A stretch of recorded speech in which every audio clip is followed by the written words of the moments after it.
Hello everyone, দিনটা ছিল 13th December. কিছু কাজের জন্য মা আর বাবা বাড়িতে থাকবে না, তাই সেদিন সকাল সকাল চলে গেলাম বাড়ির কাছের কালী মন্দিরে পুজো দিতে। তারপর কিছু কেনাকাটা করে বাড়ি ফিরতে ফিরতে তো 11টা বেজেই গেল। ফিরে এসে ব্রেকফাস্ট করে চলে গেলাম পুজো দিতে, কারণ মা আর বাবা তখন প্যাকিংয়ের জন্য প্রচণ্ড বিজি ছিল, তাই আমি চলে গেলাম পুজো দিতে। আর আমাদের না একটা লক্ষ্মীনারায়ণ মন্দির রয়েছে, তো সেখানেই পুজো দিতে গেলাম। আর এরপর মা আর বাবা বেরিয়ে গেল লাঞ্চ করে, আর আমি এখানে বানিয়েছিলাম ফেস প্যাক। আর অনেকদিন পর পুরো দুপুরটাই টিভি দেখলাম।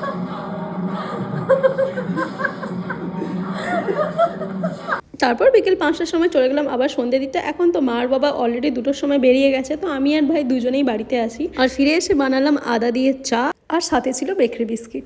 তারপরে খেলাম কিছু ভুলভাল খাবার, যেহেতু বাড়িতে বাবা আর মা নেই, তো এটা খাওয়াই যায়। এরপর লাইফে ফার্স্ট টাইম চিকেন পকোড়া ভাজতে গিয়ে প্রায় 1 লিটার তেল শেষ করে ফেলেছি। আর এরপর আমার মা পাঠালো বিরিয়ানি। সারাদিন ভুলভাল খাবার খেয়ে দারুণ কাটলো আমাদের দিনটা। এরপর জেগে থেকে নিজের থেকে গিলতে যাওয়ার আগেই যাই ঘুমিয়ে পড়ি। আর এখনের জন্য টাটা বাই।